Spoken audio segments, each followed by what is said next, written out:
A B C D చతుర్భుజంలో కర్ణము 10 సెంటీమీటర్లు మరియు ఏసీపై శీర్షములు B మరియు డి నుంచి గీచిన లంబములు 5 సెంటీమీటర్లు మరియు 6 సెంటీమీటర్ల పొడవులు కలిగి ఉంటే ఏబిసిడి చతుర్భుజం యొక్క వైశాల్యం కనుగొనము. డైరెక్ట్ ప్రాబ్లమే ఇచ్చాడు మనకు.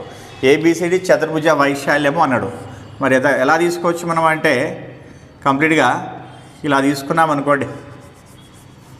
ఒక చతుర్భుజాన్ని మనము తీసుకున్నామంటే ఇలా తీసుకున్నామంటే ఏబిసిడి అటువంటి ఒక చతుర్భుజం తీసుకుంటే ఏసీ కర్ణం వచ్చేసి ఎంత ఉందంట, 10 సెంటీమీటర్స్ ఉందంట.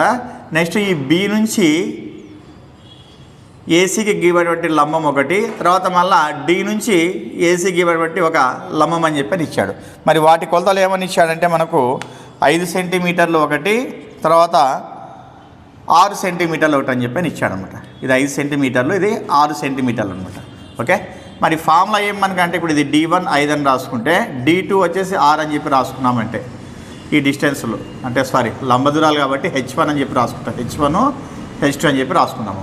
దీన్ని డి అనుకోవచ్చు, ఏసీని అనుకోవచ్చు అంటే డి అని చెప్పి అనుకోవచ్చు. ఇప్పుడు ఏరియా ఫార్ములా ఏమనకంటే ½ into H1 plus H2 into d అనమాట.